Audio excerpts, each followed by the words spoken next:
Saya sering berpikir, dan mungkin kadang-kadang Anda juga ya, apakah situasi kehidupan kita saat ini, kehidupan kita berbangsa, bernegara, memang sudah mewakili nilai-nilai terbaik yang bangsa ini punya. Betul nggak sih bahwa ketika kita dicap sebagai negara, salah satu negara paling korup di muka bumi, apakah itu sebetulnya mewakili jati diri bangsa kita? Apa yang telah terjadi sejak kita merdeka pada 17 Agustus 1945, negara dibentuk dan berjalan berproses hingga hari ini? Apakah negara kita telah berhasil membentuk bangsa yang kita inginkan? Melihat ke depan, kita sudah mulai berbicara bagaimana peran Gen Z. Sementara saya sendiri sebagai Gen X merasa banyak PR yang belum selesai. Kita perlu menggali kembali sebagai generasi-generasi senior di negeri ini sebelum kita menuntut banyak pada generasi yang akan datang. Saya Zulfikar Alimuddin hari ini akan membahas bersama Rian Fahardi. Siap. Salah satu tokoh Gen Z terkeren hari ini. Waduh. Yang kita mau dengarkan dan kita akan mencoba bersama melihat bagaimana kita merajut bangsa ini ke depan bersama-sama.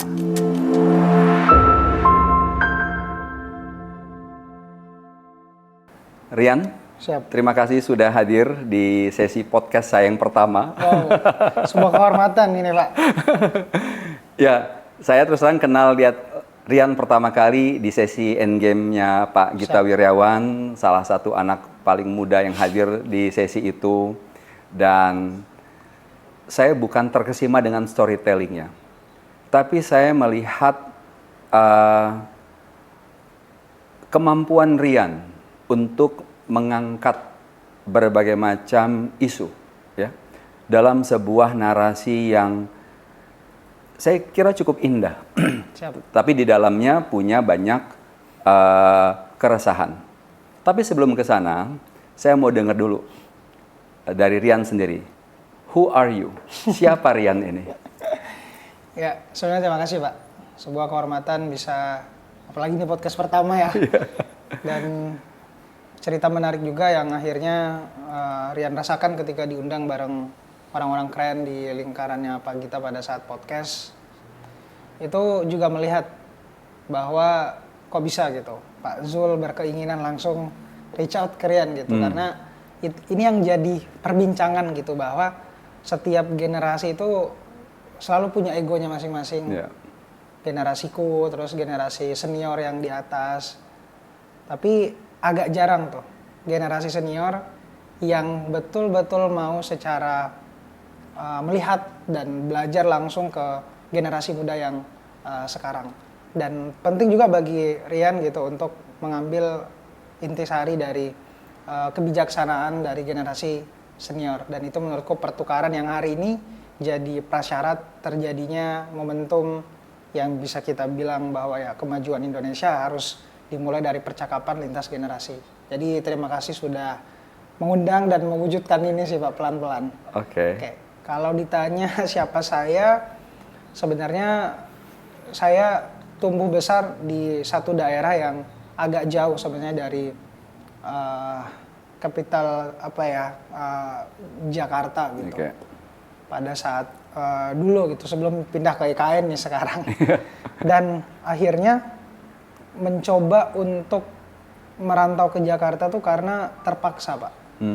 Terpaksa, ada situasi yang mendorong saya untuk kayaknya cuma di Jakarta deh saya bisa meraih dan mewujudkan mimpi saya gitu di sana.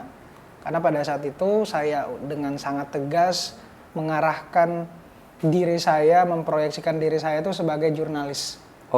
Jadi mau nggak mau, tempat di mana media besar itu berada ya ada di Jakarta. Jadi dari situ akhirnya kayak saya pusatkan energi saya, riset, nabung untuk beli tiket pesawat ke Jakarta, karena awalnya nggak diizinin sama orang tua, Pak. Jadi ada semacam kayak yang ngapain gitu di Jakarta, padahal di Makassar juga ada gitu segala macam. Tapi saya masih punya keyakinan bahwa saya mau belajar langsung di pusatnya gitu. Dari situ akhirnya kayak mimpi yang akhirnya kayak aku coba rajut pelan-pelan, akhirnya kayak aku bisa buktikan merantau ke Jakarta dan akhirnya memulai profesi menjadi seorang jurnalis pada saat itu, pada saat masih kuliah. Jadi apa yang akhirnya saya tampilkan hari ini di sosial media dengan berisiknya Rian gitu kurang lebih karena akumulasi dari knowledge, skills yang memang saya sengaja bentuk untuk ya menjadi seorang jurnalis. Tapi platformnya aja yang beda. Saya nggak di media di mana ada Pimret di sana, tapi saya lebih ke owning sendiri gitu, media yang ingin saya ciptakan, dan itu akhirnya jadi satu bentuk apa ya, ya manifestasi saya sebelumnya. Apa lantas kita boleh bungkus bahwa Rian is a journalist?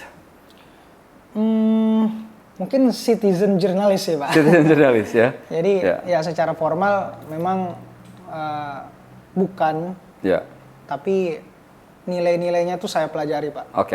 Saya baca buku-bukunya Mas Andreas Harsono, dia nulis di situ tentang 9 elemen jurnalisme yang dia pelajari dari Bill Kovacs, orang paling keren lah kalau di dunia jurnalisme dari Amerika.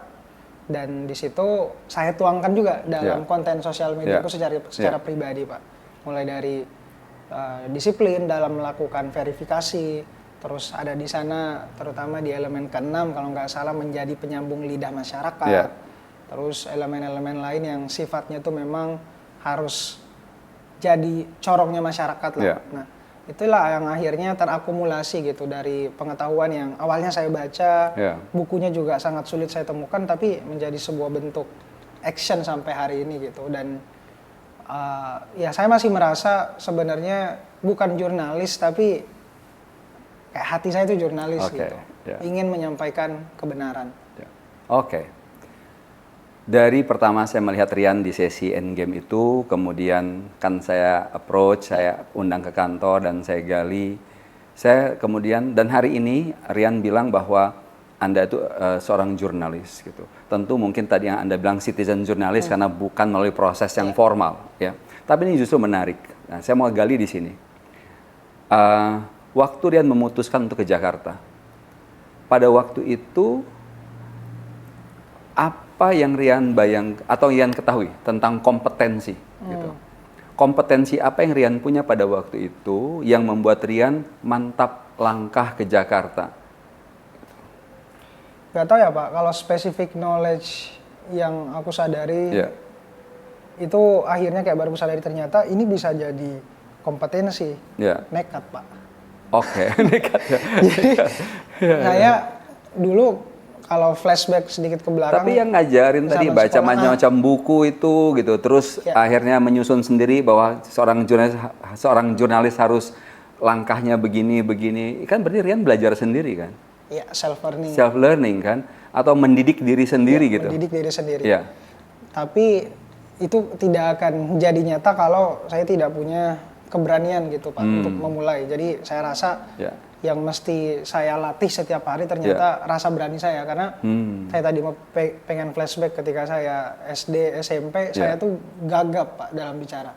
Jadi tidak punya keberanian untuk mengeluarkan pendapat, terus pemalu anaknya, duduk tuh Pak biasa paling belakang karena nggak pengen nge-expose dirinya. Tapi kalau kayak dilihat sekarang kok 180 derajat gitu muncul di mana-mana. Akhirnya dari situ kayak saya sadar bahwa kompetensi yang paling saya sadari pada saat itu, saya mau berubah gitu Pak.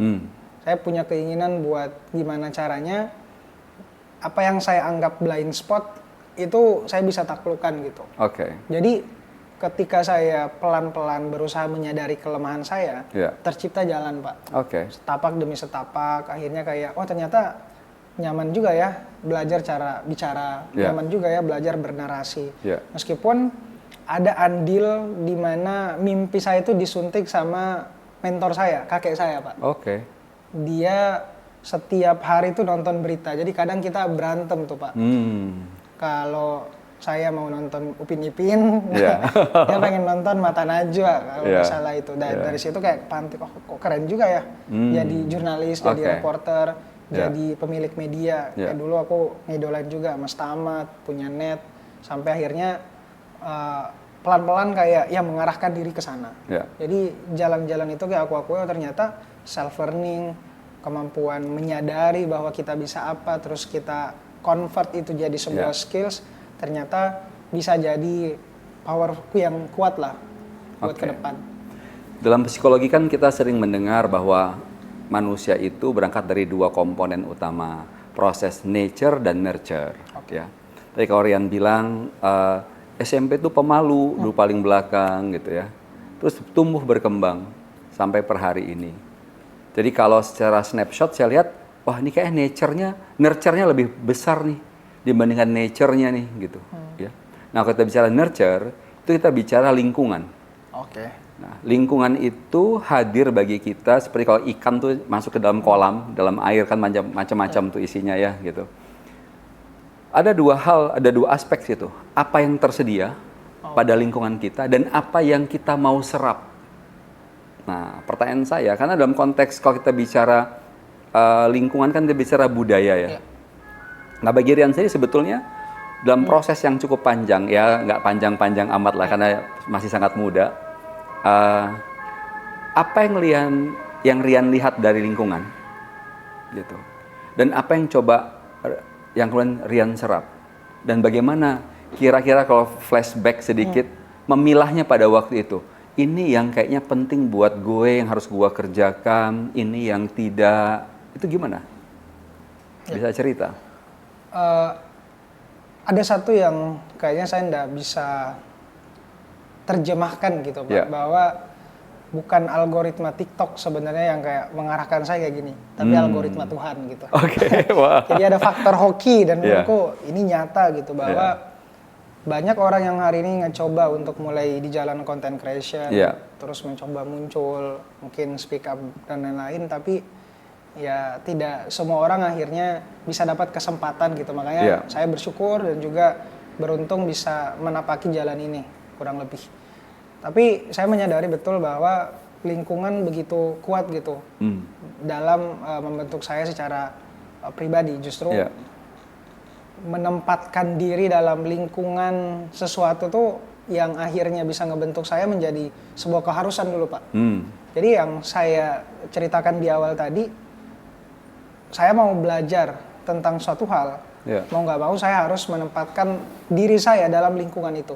Jadi ini tentang menciptakan lingkungan sendiri yang tepat untuk proses bertumbuhnya kita. Jadi alih-alih saya ditempatkan dalam satu lingkungan, saya memilih untuk membentuk lingkungan baru itu. Karena saya sadar bahwa seperti yang Bapak tadi katakan, lingkungan punya andil besar gitu.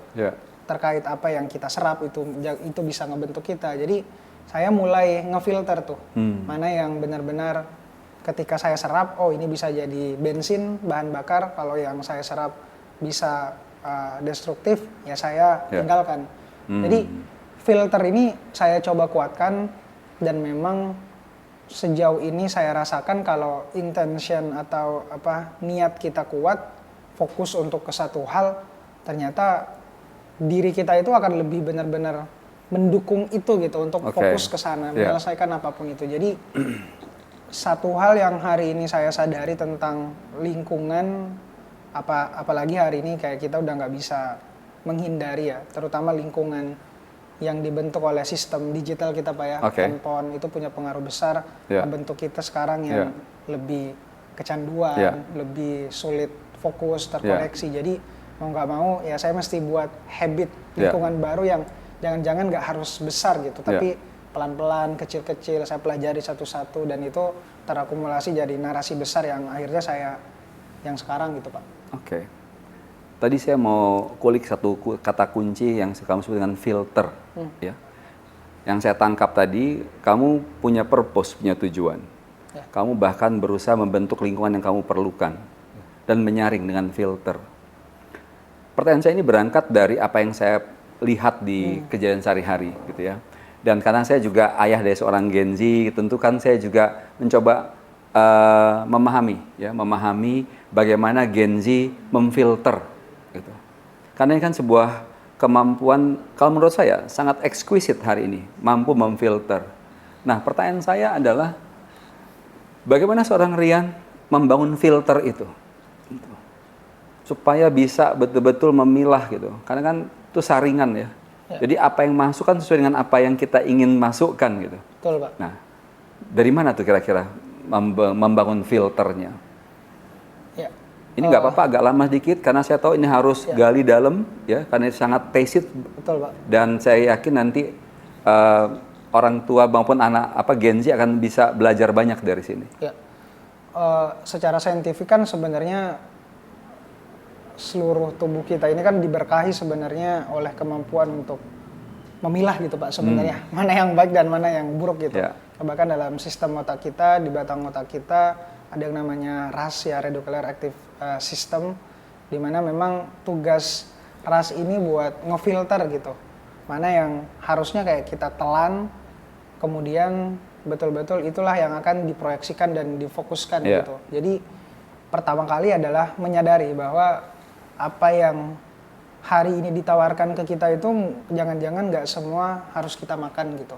Dan memang proses itu udah tersaring sebenarnya oleh otak kita. Tapi itu belum cukup untuk kita bisa menyadari bahwa oh ini penting untuk saya. Makanya penting adalah punya kesadaran penuh untuk tidak bergantung pada automatic thinking, Pak.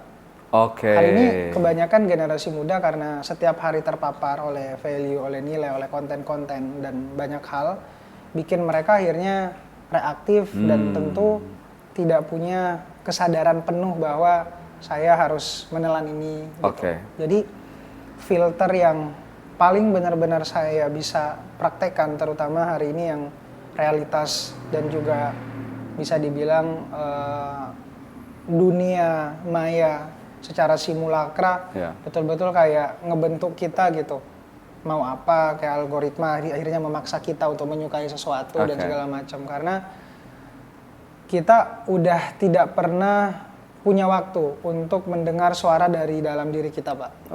Jadi kebanyakan kita mendengar suara-suara dari eksternal yang akhirnya itu yang ngebentuk pribadi kita, akhirnya nggak jadi otentik.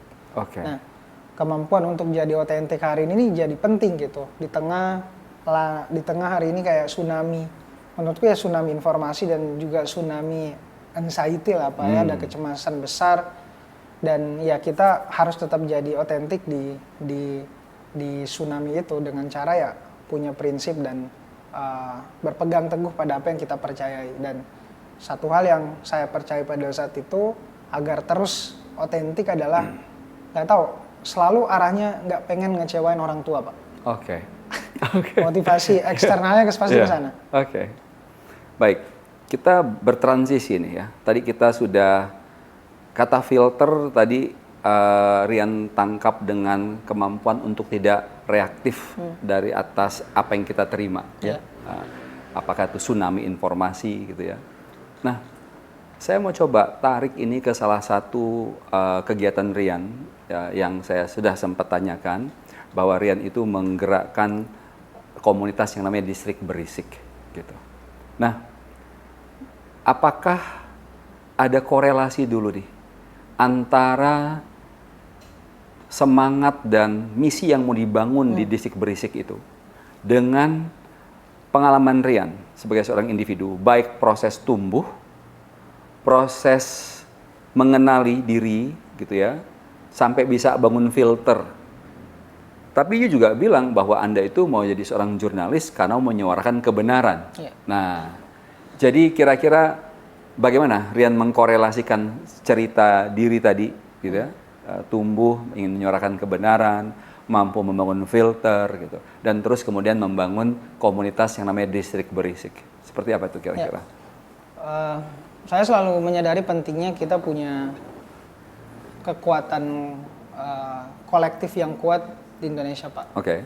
Jadi kalau sendiri aja tuh kayaknya kurang gitu. Jadi ngebangun solidaritas imajiner bagiku itu ternyata penting, Pak. Karena meskipun kita jauh nih secara berkomunitas, karena beberapa teman-teman komunitas kan ada dari Aceh, ada dari Makassar, ada dari Jabodetabek. Gimana kita nyatuin anak muda ini gitu. Sementara ya saya nggak punya kapital yang kuat gitu buat nyatuin. Ternyata perekatnya ada di Youth Imaginary Solidarity gitu Pak. Jadi solidaritas imajiner anak muda yang bikin kita tuh merekat gitu. Dan dari situ ternyata kita punya imajinasi yang sama nih.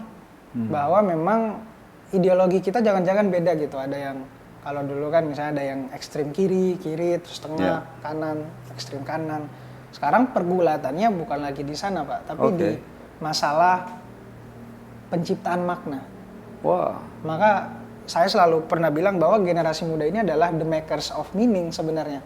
I see. Jadi mereka selalu bertindak karena ingin memberi makna sebenarnya. Contoh, neo social movement hari ini kita lagi tuh bukan bicara soal kiri kanan lagi atau pop partai politik atau misalnya institusi lain, tapi basisnya benar-benar penciptaan makna sehingga menjadi sebuah identity.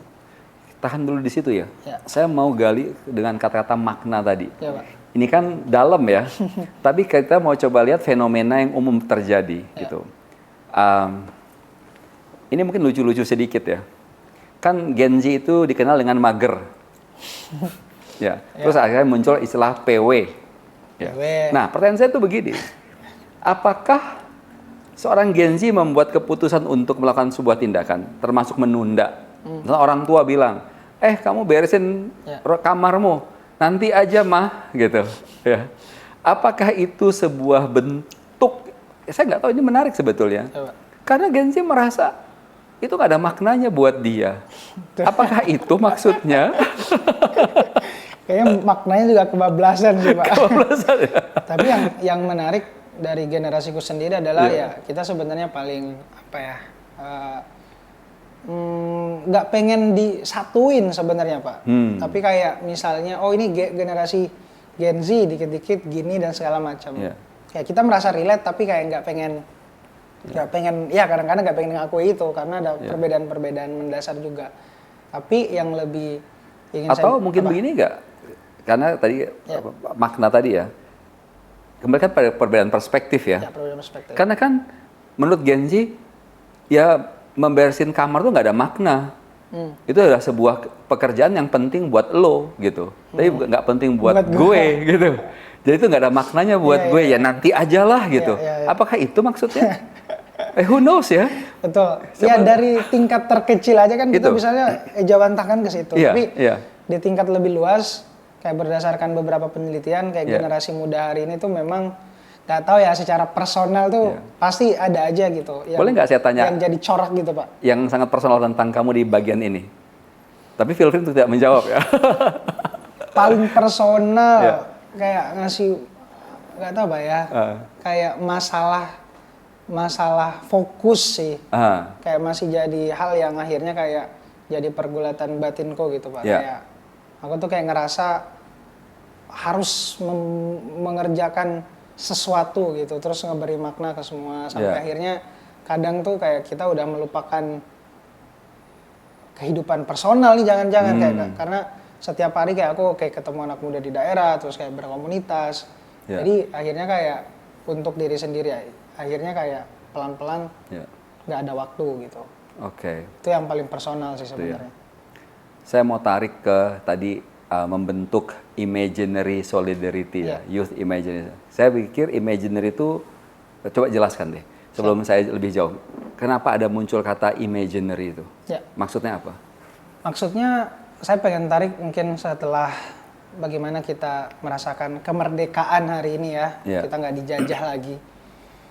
Saya ngebayangin dulu tuh Pak, Jongjong Java, bagaimana proses konferensi Kongres Pemuda II, terjadinya Ikrar Pemuda pada saat itu, menurutku ya masih imajinasi gitu. Mereka masih membayangkan gimana sih ini bentuk Indonesia gitu. Melalui bacaan, melalui perkumpulan, kayak mereka menerjemahkan buku-buku misalnya dari Prancis, dari Eropa, kayak mempelajari bentuk republik, terus Tan Malaka bikin Denar of Republik gitu.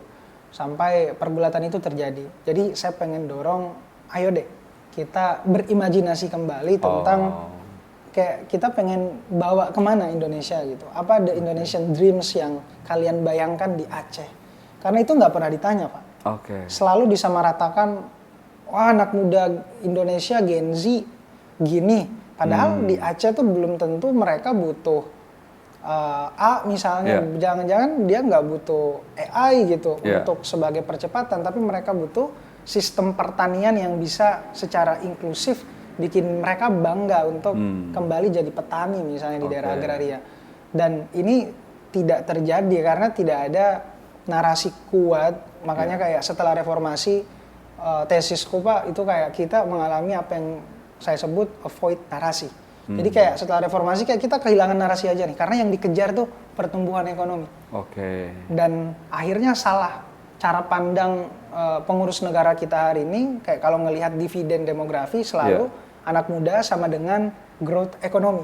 Padahal lebih jauh daripada itu menurutku harusnya anak muda sama dengan post growth ekonomi. Jadi yang dilihat tuh bukan tentang bagaimana anak muda hari ini harus dapat pekerjaan, terus apa dan segala macam, tapi lebih luas daripada itu yang harus dibangun adalah karakternya, Pak. Jadi kenapa saya bilang karakternya? Karena kalau karakternya udah selesai, dia tahu tujuannya, dia tahu spesifik potensinya, lalu lebih luas daripada itu dia tahu peran dia sebagai putra-putri di daerahnya, dia akan tuntas tuh mau ngelakuin apapun. Pasti dia akan dapat pekerjaan, dia akan dihargai karena dia udah tuntas sama jati dirinya. Ini menarik karena saya lihat korelasinya kuat ya, dan saya senang sekali mendengar ini. Karena pertama, ini berkait dengan kata makna itu tadi ya. Jadi kalau anak muda itu hanya jadi bonus demografi, dividennya, maka dia adalah hasil. Betul, Pak. Padahal anak muda itu harusnya terlibat. Ya. Jadi kata makna itu ada kuat di situ ya. Dan kalau saya tadi coba hubungkan sama cerita Rian di bagian awal gitu. Bagaimana Rian mencoba membangun sesuatu karena punya purpose gitu, dan berani nekat gitu ya, berani kemudian bertanggung jawab ya, bertanggung jawab atas dirian sendiri. Ini relate banget gitu ya. Dan saya senang gitu, senangnya benar-benar senang karena kadang-kadang ada orang itu yang pas di pertanyaan kesekian nggak ditopang sama jawaban-jawaban sebelumnya gitu ya. Jadi saya appreciate for the benefit of more Gen Z generation. Nah, sebagai Gen Z, tentu kan, atau sebagai individu lah ya, saya nggak bilang sebagai Gen Z. Rian kan pasti punya tokoh idola ya. Tapi saya nggak mau tanya tokoh idolanya Rian. Saya mau tanya dulu, akhir-akhir ini mengikuti nggak perkembangan di Amerika, di New York?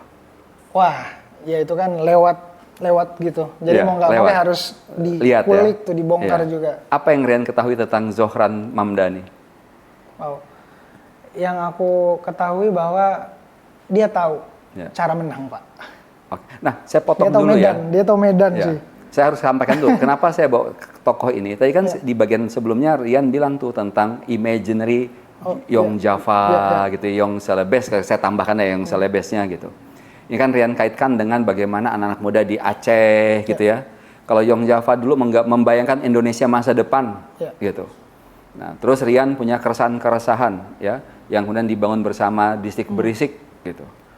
Nah, bagi saya pribadi kan saya juga mengikuti tuh si Zohran Mamdani ini gitu. Nah, saya tanya sama Rian untuk kalau Rian ikutin, kalau dan melihat sosok ini, mendengarkan pemikirannya, apakah cara dia bertutur dan mengangkat permasalahan ini inline dengan apa yang Rian pikirkan? Ya, satu hal sih Pak yang aku lihat bahwa satu, dia adalah authentic leaders. Terus dia punya kemampuan bernarasi dan berstorytelling yang menurutku kuat gitu Pak. Dan gak semua pemimpin kita diberkahi dengan kemampuan storytelling. Dan menurutku ini jadi prasyarat penting. Storytelling kan kita nggak hanya sekedar omon-omon gitu Pak. Nggak sekedar bercerita, tapi dia harus koheren. Dia harus sesuai dengan apa yang sebenarnya terjadi. Dan jati diri dia jati juga diri. Ya, betul. Dan itu didukung dengan apa yang mungkin hari ini kita ketahui tentang etosnya yang paling penting sebenarnya. Sejauh mana kita kredibel untuk terlibat atau membicarakan tentang itu gitu. Dan itu akan jauh lebih kuat tuh. Kayak kalau misalnya ngikutin cerita Zohran misalnya, kayak kita lihat mereka ngebawa isu-isu yang benar-benar dekat dengan kehidupan sehari-hari. Memperjuangkan isu kelas pekerja. Yes. Dan isu kelas pekerja ini terutama di kota-kota besar jadi isu yang paling sentral. Dan ini yang lebih mendesak gitu. Dan faktanya isu kelas pekerja ternyata bisa menggulingkan oligarki, elitisasi dan lain-lain. Jadi kita bisa belajar, tapi apa yang ingin saya sedikit mungkin relatekan dengan situasi Indonesia hari ini bahwa masalah ketimpangan ekonomi, ketimpangan literasi, pendidikan di kita masih besar. Tentunya kalau misalnya kita adaptasi gayanya, ya mungkin hanya berlaku di kota-kota besar. Gitu. Tapi yang saya sangat apresiasi bahwa kita mesti bangga bahwa hari ini kita punya contoh baru, Pak.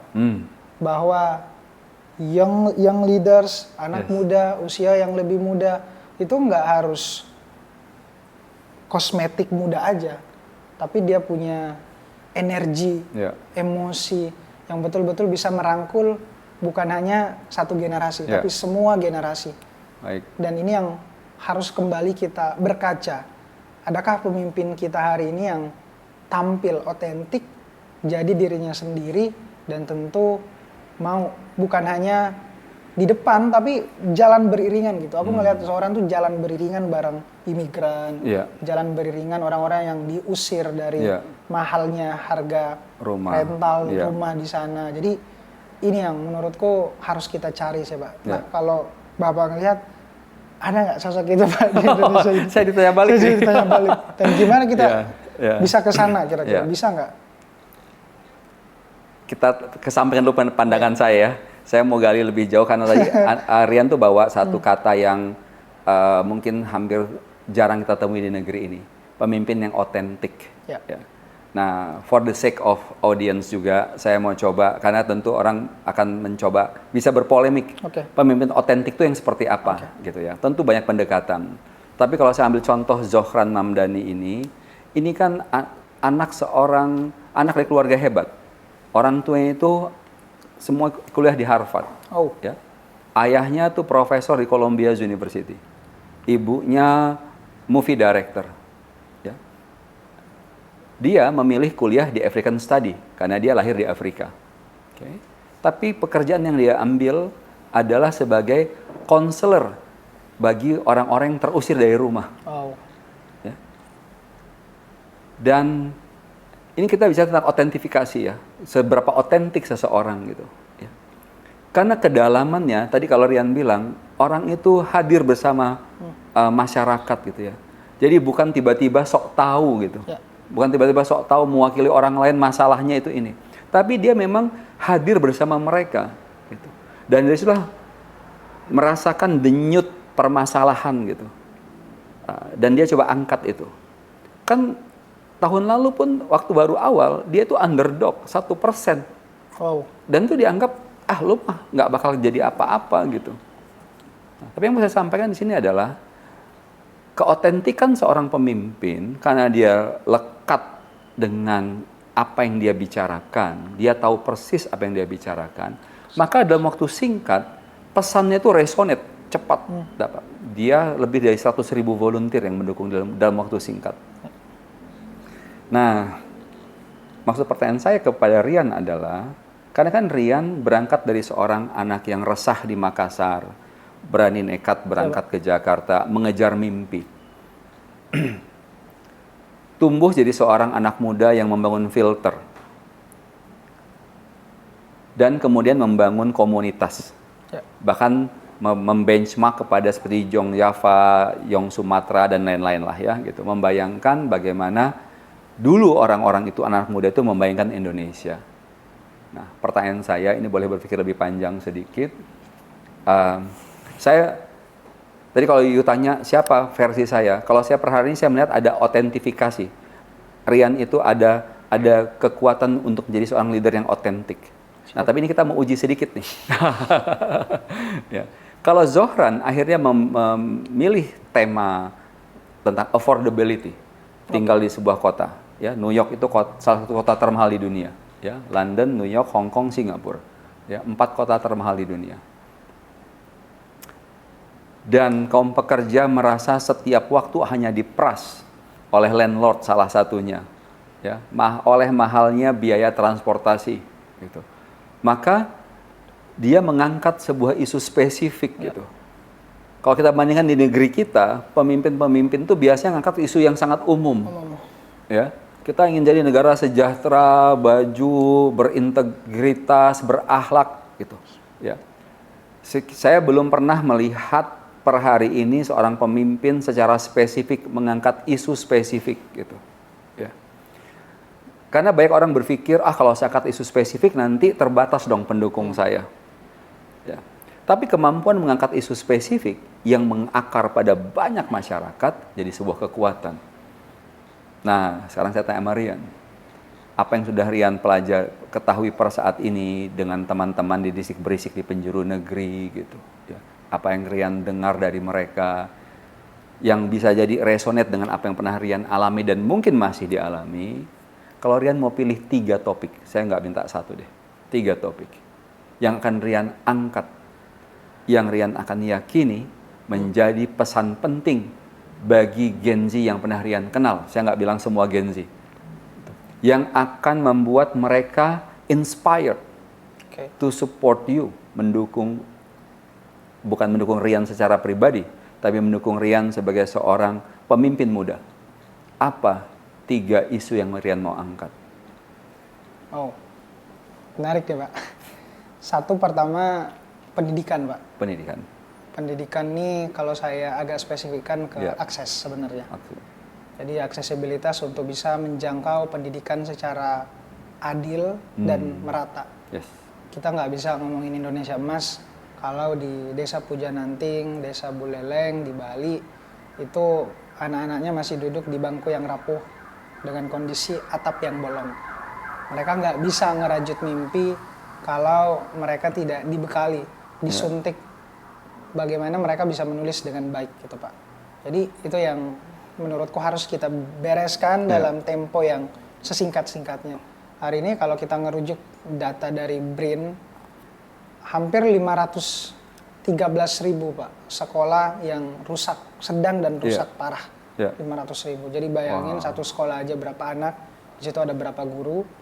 Dan saya akhirnya mencoba mengubah dari outrack tadi, dari kemarahan menjadi hope, gitu.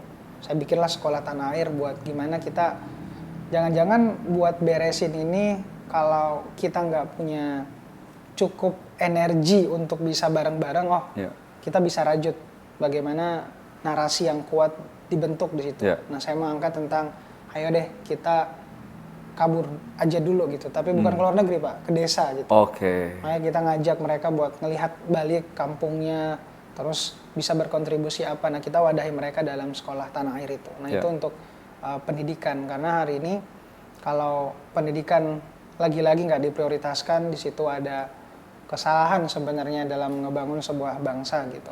Dan selanjutnya yang nggak kalah penting menurutku adalah tentang sosial sih, Pak. Sosial tuh kayak gimana? Kita harus mampu menyambungkan hari ini bukan cuma di realita tapi juga menurutku di sosial media, Pak. Karena hari ini efek dari sosial media kan macam-macam ya, sistem digital kita. Ada polarisasi. Nah, gimana caranya kita nggak ubah polarisasi ini jadi kohesi, Pak. Jadi sebuah bentuk justru yang ngebuat kita semakin rekat, gitu. Bahkan dengan isu budaya, isu tradisi, dan itu harus benar-benar kembali ke sana, gitu, melihatnya. Jadi ekonomi kita juga harusnya basisnya sosial budaya, gitu. Jadi kembali ke situ. Jadi akhirnya anak-anak yang ada di daerah, di wilayah, itu nggak semerta-merta akhirnya transisi, gitu, ke kota, ngelihat masa depan di sana. Jadi mari kita mulai bangun masa depan itu justru di wilayah-wilayah terkecilnya kita. Lewat apa yang benar-benar kita bisa bangun, terutama jaringan komunitas. Maka penting kita ngebangun kecerdasan sosial tadi tuh. Ngebangun jaringan agar kita sama-sama bisa bahasa yang mungkin selalu digaungkan juga Bung Karno adalah berdikari, ya. Mulai dari mana berdikari, ya mulai dari sosial yang kuat, gitu. Dan terakhir saya pengen angkat isu tentang informal, Pak. Pekerja-pekerja informal yang hari ini seolah-olah tuh selalu disebut freelance, selalu dipekerjakan, tapi jaminan-jaminan sosialnya itu belum cukup kuat. Masih sangat rentan. Terus secara pendapatan juga masih jauh dari layak. Dan banyak sekali penopang-penopang itu yang akhirnya rapuh gitu. Jadi paling dekat ya saya pengen fokus di isu tentang informal tadi, kayak pekerja-pekerja lepas. Karena ya hari ini datanya bahkan lebih dari 50% pekerja informal kita, dan itu saya rasa angkanya bisa lebih tuh, karena generasi muda hari ini aspirasi kerjanya tuh ke arah sana. Jadi saya pengen coba, kalau Zohran tadi ngangkat isu kelas pekerja, ya saya pengen bagaimana betul-betul kayak ngerangkul isu tentang pekerja lepas ini sih. Menarik ya, karena ini mendukung lagi statement-statement di awal diskusi kita tadi, bahwa Rian memilih pendidikan, terus kemarahan itu udah sebagian dipadamkan dengan inisiatif membuat sekolah tanah air. Kemudian relate tadi kata sosial, penguatan hubungan sosial. Tadi Rian di tengah mengatakan pentingnya punya makna terlibat gitu ya, sehingga menumbuhkan orang-orang di level lokal ini untuk membangun masa depannya sendiri. Yang ketiga, isu tentang pekerja informal. Nah, kalau saya mengutip dari Pak Mahfud MD, nggak persis kutipannya, tapi bahwa kehidupan kita hari ini kan akibat dari kebijakan, ya, karena dia membentuk pola hidup kita, ya, dan itu bagian dari budaya. Sementara kebijakan itu adalah produk hukum, ya, yang dihasilkan oleh badan legislatif. Salah satu yang utama tentu saja. Ya. Nah, munculnya masalah-masalah ini kan kalau kita ambil sebuah korelasi, tentu ada hubungannya dengan produk hukum yang ada di negeri ini, gitu. Ya. Sehingga tentu kita tidak mau mengatakan semua yang terjadi di negeri ini buruk, tidak ya, tapi masih menyisakan berbagai masalah lah. Nah, kalau sekarang kita lihat produk hukum, kebijakan, dan akibatnya yang terjadi, sebelum saya bertanya sama Rian tentang bagaimana yang bentuk produk hukum, apa yang Rian bayangkan ke depan, gitu ya. Tapi saya mau tanya dulu, karena produk hukum itu panjang ceritanya. Saya mau angkat dulu, karena bisa saja seorang manusia bisa mengubah landscape harapan. Ya. Tuh. Karena untuk membentuk produk hukum, lama nih, gitu ya. Tapi kehadiran seorang manusia kayak Zohran Mamdani itu mengubah harapan loh. Ya. Negara semaju Amerika, kota termaju seperti New York, bisa punya harapan lebih besar karena seorang Zohran Mamdani. Gitu ya. Nah, kalau di Indonesia kan belakangan ini muncul nih tokoh fenomenal baru, Pak Purbaya. Nah, saya mau tanya dulu, sejauh apa, seperti apa Rian melihat isu-isu yang diangkat Pak Purbaya, gebrakan-gebrakannya, relate dengan 3 isu yang Rian angkat: pendidikan, kehidupan sosial, pekerja informal. Meskipun tidak harus secara langsung ya, kira-kira dalam pandangan Rian, tokoh seperti Purbaya ini bisa mengubah harapan-harapan kita nggak? Atau harapan-harapan Gen Z nggak? Ya. Gitu. Satu hal yang jadi motif yang bikin Pak Purbaya beda gitu dengan aktor-aktor politik yang lain, Pak. Kalau tadi Zohran saya bisa bilang dia authentic leaders, saya masih agak sedikit ragu nyebut Pak Purbaya itu dengan authentic leaders, masih di authentic communication, Pak. Karena belum terlalu menurutku bisa diuji secara jangka panjang lah. Karena ya meskipun kayak kita tahu ada track record Pak Purbaya di sana, tapi kita masih menunggu gitu. Antara bagaimana itu bisa koheren dengan apa yang disampaikan dengan publik, kemudian dengan efek dari kebijakan atau domino kebijakan yang dia akan hasilkan di kemudian hari. Meskipun kayak ada beberapa narasi yang dia lontarkan, statement yang dia lontarkan, itu sangat dekat dengan masyarakat, makanya itu salah satu pilar yang bikin kita tuh merasa bahwa oh iya ya. Jadi kita membayangkan kalau di diri kita secara mayoritas gitu menempati sebuah kebijakan yang kita bakal bikin gini juga gitu. Jadi itu yang akhirnya bikin kita tuh tetap merasa dekat dengan Pak Purbaya, karena relatable, bukan cuma emotion, tapi secara logika juga kita punya cara pikir yang sama ternyata. Nah, terlepas daripada itu, yang bikin Pak Purbaya berbeda adalah sesuatu yang mungkin saya mention di awal tadi, keberanian sih Pak. Jadi dia berani tuh mention Pak Prabowo bahwa ya jangan tanya saya gitu, saya cuma disuruh Pak Prabowo gitu. Kayaknya menteri-menteri yang lain juga nggak terlalu berani gitu kayak mention kayak gitu. Kayak akhirnya di situ kayak kita ngelihat bahwa dia berhasil gitu menyihir audiens secara publik tentang bagaimana bisa muncul tapi dengan keaslian gitu, bukan pakai topeng, tapi itu yang akhirnya juga kita bayangkan sama-sama kan, karena harusnya ya pejabat harus mendengarkan masyarakat kan harusnya, bagaimana itu harus nyambung tuh dengan kesana. Saya rasa itu sih Pak paling nyambung sebenarnya.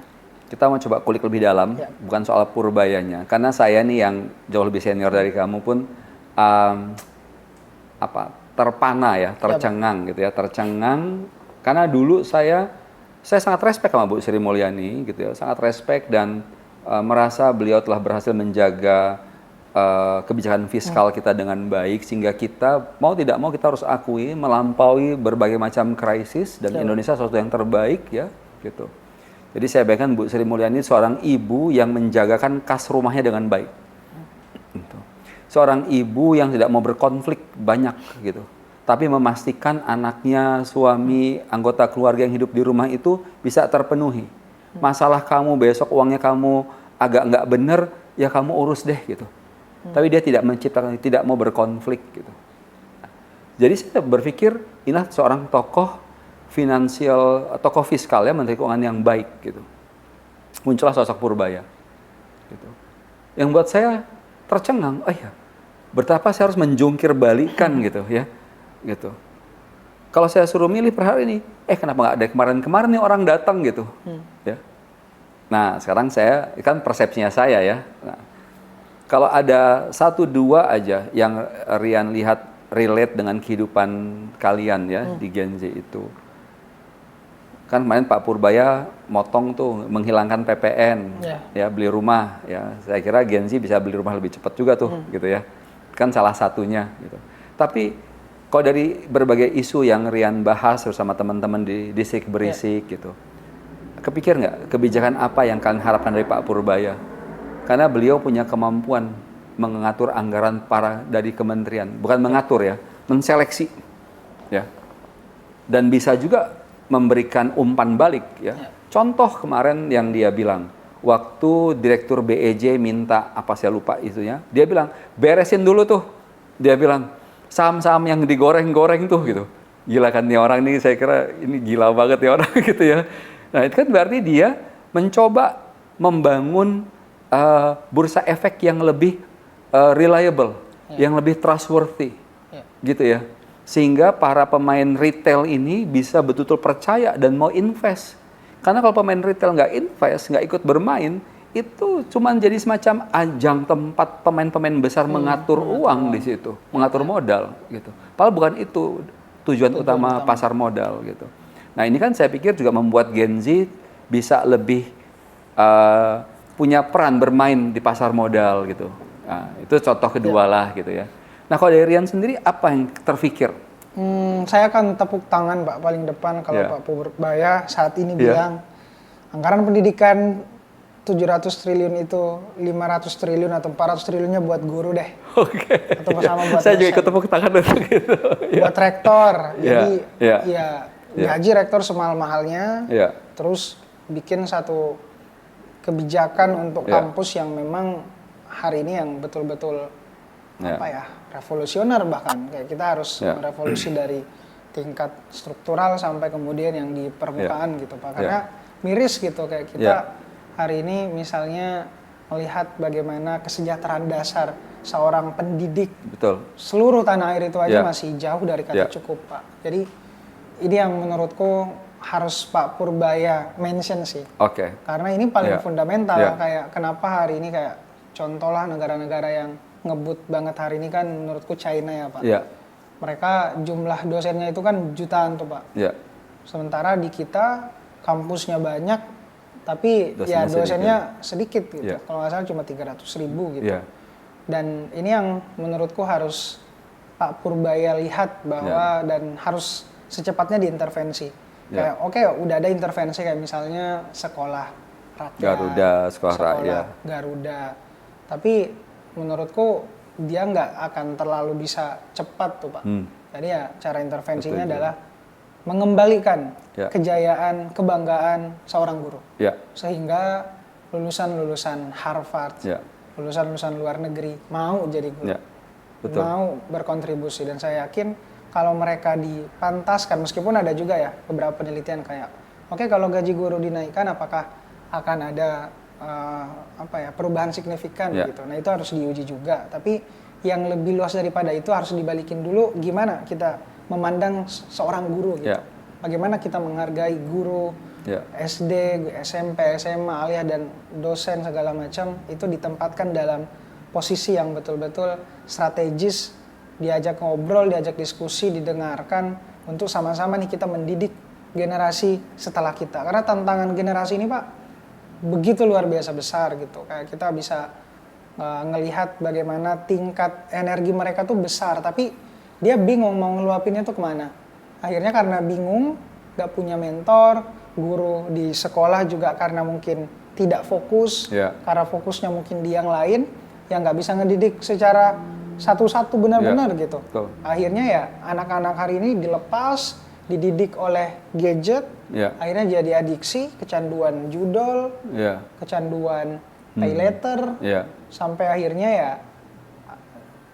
rusak gitu secara mental. Dan menurutku ya Pak Purbaya harus berani bikin satu statement ataupun kebijakan yang basisnya tuh post growth tadi Pak, bukan cuma melihat pertumbuhan ekonomi aja. Meskipun ya Pak Purbaya bilang ya dia pede lah 8% gitu, tapi nggak sekarang kata dia. Jadi ya kalau nggak sekarang bangun dulu mental, karakter anak mudanya dengan kebijakan-kebijakan yang sesuai dengan itu.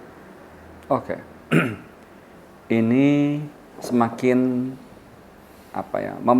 memperteguh keyakinan saya bahwa seorang Rian Fahardi itu seorang anak muda yang punya pengetahuan yang koheren, sambung menyambung, sambung menyambung, ada benang merahnya. Dan menariknya benang merah ini sangat erat dengan apa yang saya juga yakini. Dan saya juga senang juga menonton Endgame karena saya melihat konsistensi Pak Gita Wirjawan, konsistensi Pak Gita Wirjawan menyuarakan tentang pendidikan dan budaya.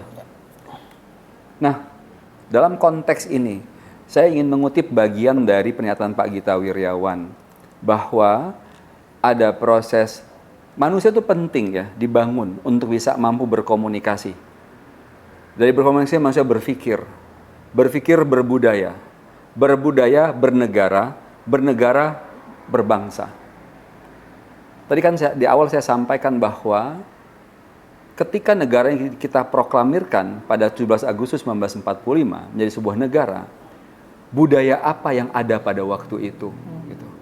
Sehingga ketika negara hadir, per hari ini setelah berjalan proses 80 tahun lebih, sebagian besar bangsa kita masih merasa belum diurus oleh negara.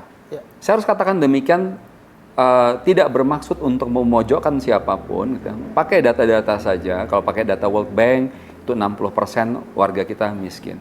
BPS tidak setuju, malah mengulik soal angka-angkanya. Tapi sekarang saya mau kembali ke Rian dalam konteks begini. Tadi saya katakan berbudaya, bernegara, berbangsa. Saya ngutip Pak Gita aja di situ. Ya. Kehidupan kita hari ini mencerminkan budaya kita hari ini. Ya. Salah satu ukuran budaya itu adalah performa. Ya. Apa contohnya? Saya kutip aja Pak Gita Wirjawan bahwa kita itu hanya menghasilkan produk STEM sebanyak 450.000. Apa 250.000 ya? Cina 4,5 juta gitu. Tingkat literasi Indonesia, anak Indonesia nomor 70 dari 77 negara, dan itu tidak berubah dalam waktu 20 tahun, dalam 20 tahun terakhir gitu. Menurut World Bank, 60% warga kita masuk kelompok miskin. Ini kan data-data yang menunjukkan performa kita sebagai sebuah bangsa. Kalau performa negara pakai angka agregat, tingkat pertumbuhan, gitu ya. PDB kita berapa? Angka-angka agregat itu menunjukkan performa negara. Tapi performa bangsa, ya. Artinya negara kan sebuah lembaga yang dibentuk dengan sebuah struktur, aturan, kebijakan gitu. Yang berjalan selama 80 tahun belum membentuk bangsa yang kita inginkan, yang dicita-citakan oleh para pendiri negara, berjuang setengah mati supaya merdeka, supaya menjadi bangsa terhormat. Ya. Hari ini kita belum jadi bangsa terhormat. Negara kita mungkin, karena dengan indikator-indikatornya. Oke. Nah, pertanyaan saya, karena kan Rian tadi mendalami tentang pendidikan, social life, ngerti banget, relate banget dengan anak-anak muda di penjuru negeri. Untuk membangun budaya kita, ya, kebijakan apa yang negara perlu hadirkan? Karena kalau kita bicara change, dia bisa berangkat dari masyarakat dari bawah, bottom up. Tapi the biggest change, kalau kita belajar kayak Singapura, belajar dari Cina, it has to come from the top. Ya. Dia harus mendrive melalui kebijakan-kebijakan, melalui para birokrasinya. Ya. Gitu. Kalau Rian diberikan kebebasan, let's say you are the next president, ya, gak usah banyak-banyak. Kebijakan apa yang harus negara keluarkan? Ya, di luar, kalau bicara pendidikan, itu kan sektornya ya. Gitu. Ya. Menaikkan gaji guru itu juga kebijakan, betul itu. Ya. Tapi kebijakan-kebijakan lain apa yang Rian bayangkan supaya tadi akhirnya anak zaman sekarang dari Anda sendiri muncul, akhirnya malah jadi muncul adiksi pada handphone, judol, pay later gitu, ya. Nggak bisa konsentrasi gitu. Nah, kalau Anda tuh membayangkan Anda membuat kebijakan yang bisa membentuk bangsa yang Anda idam-idamkan. Wow. Wow, ini menarik banget Pak pertanyaannya. Apa itu kira-kira? Ya, agak spontan juga ini ya. Iya, iya. Ya, saya membayangkan pertama anak muda atau apapun kebijakan yang pertama saya lahirkan, saya mau berangkat dari konteksnya juga dulu Pak. Kita sedikit demi sedikit melupas post kolonial mindset Pak. Karena menurut saya hari ini kita kayak masih terjajah secara pikiran, sehingga itu melahirkan inferioritas, bahwa kita yang dari kampung, kita yang dari daerah, kayaknya di sini-sini aja deh kita. Kayaknya jadi salah satu profesi ini aja deh. Jadi akhirnya terbatas mimpinya karena ketidakmampuan untuk melihat gambaran secara besar gitu. Nah, makanya aku pengen mulai dari bagaimana kayak bukan hanya secara jargon aja, tapi bagaimana ini memperkuatkan dari daerahnya dulu Pak. Jadi saya akan merancang sebuah skema negara baru sih sebenarnya sistemnya, bahwa ya jangan sampai terpusat gitu. Saya nggak pengen bilang spesifik federal gitu ya, tapi saya pengen bagaimana setiap di daerah ini betul-betul berkompetisi Pak. Apa yang saya kutip dari Prof. K. Eugene, dia bilang kayak ya tiap daerah ini harus dipaksa untuk berkompetisi sehingga bisa menumbuhkan ekonomi secara mandiri dan ekonomi secara merata gitu. Dia nyebutnya Mayor ekonomi, dan salah satu kebijakan itulah yang menurutku akan betul-betul bisa secara cepat dan kita butuhin hari ini dan secara masif bisa menumbuhkan kesejahteraan dasar dulu. Karena kalau itu terpusat tapi ujung-ujungnya ya ekonominya nggak terdesentralisasi, akhirnya juga jadi sebuah problem besar. Jadi saya pengen menyentuh di level structure itu. Saya masuk dikit ya, karena ini menarik. Karena nanti saya mau coba jembatani sedikit dengan sedikit pengetahuan saya. Karena nanti banyak orang di luar sana akan menanggapi, oh kita sudah otonomi daerah kok, kita sudah desentralisasi kok gitu. Tapi dari pernyataanmu saya benar-benar belajar dari yang kamu sampaikan tadi. Sebetulnya kalau desentralisasi powernya sudah terjadi. Tapi yang belum muncul adalah desentralisasi tumbuh dari bawah. Ya, Pak. Gitu. Karena powernya udah dibagi, misalkan dari presiden, gubernur, dan ada bupati, kepala daerah tingkat 2 gitu. Tapi kalau dengarkan penjabaranmu dari tadi, yang kita butuhkan itu adalah desentralisasi, atau kalau pakai bahasanya, ini apa Pak Gita juga ya, saya udah banyak terpengaruh ini, demokratisasi ide. Oke. Gitu. Jadi harus ada ide yang tumbuh dan dibangun, di nurture dari bawah. Jadi kalau saya membayangkan penganggaran itu harus betul-betul berangkat dari demokratisasi ide, bukan dari atas yang merasa harus begini dan harus begitu, gitu ya. Seperti tadi kalau kita balik, oh jangan-jangan anak muda di Aceh nggak butuh AI, gitu ya. Nah, jadi saya mau masukkan itu supaya nanti jangan langsung dibantah oleh audiens. Oh sudah kok, kita sudah otonomi daerah gitu ya. Ini ada perbedaan loh ya, ada perbedaan yang khas antara apa yang Rian maksudkan dengan nomenklatur otonomi daerah. Oke.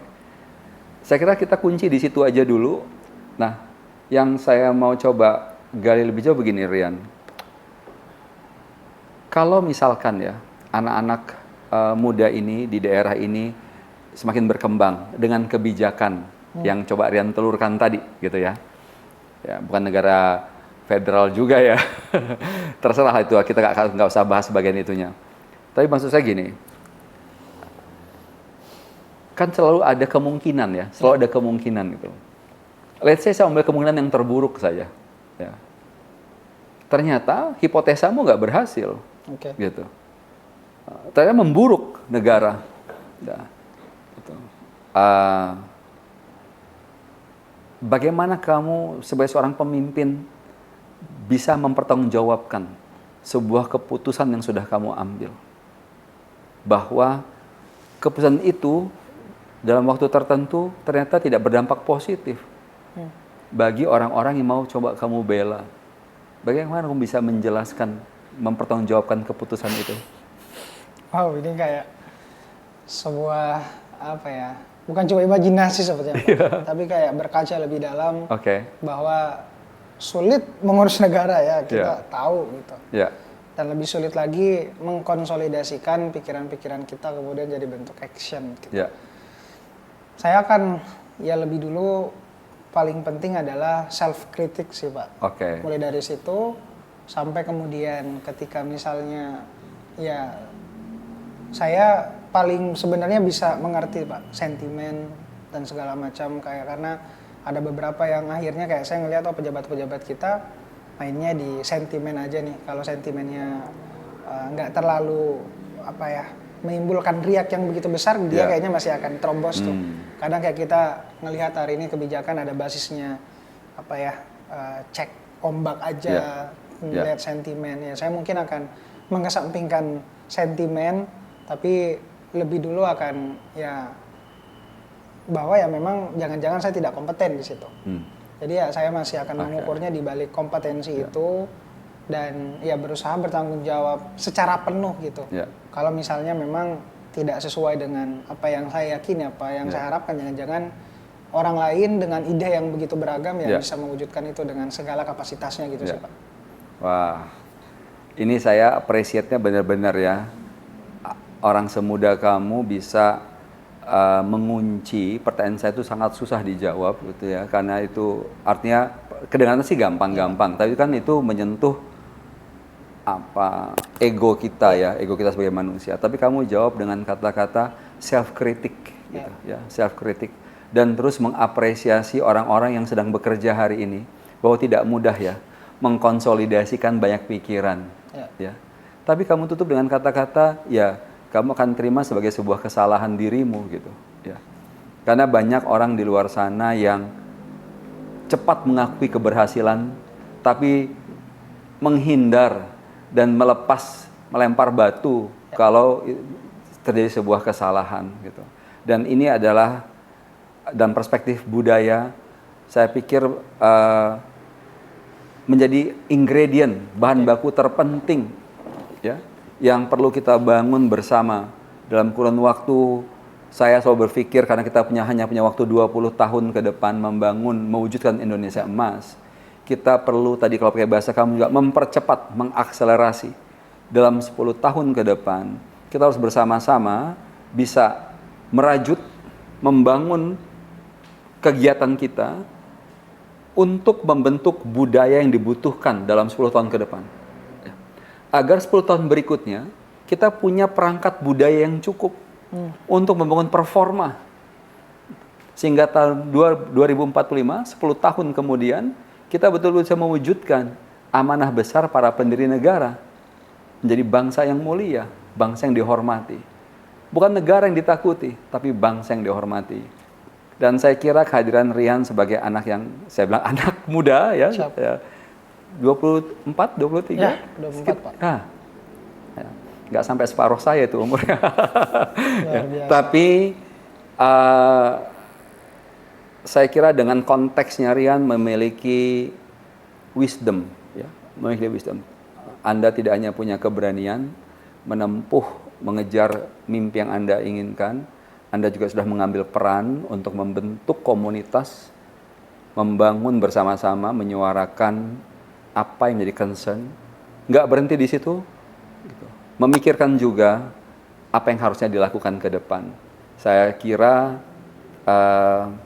sosok Rian Fahardi akan menambah inspirasi anak muda Indonesia dan inspirasi bagi kelompok kami Gen X ya, untuk lebih aware, dan buat kelompok Gen Y yang di tengah-tengah nih ya, untuk mencoba mengambil peran lebih agar mimpi-mimpi yang tadi juga si Rian suarakan dan mimpi besar bangsa Indonesia terwujud. Terima kasih, Siap. Rian. Terima kasih. Terima kasih.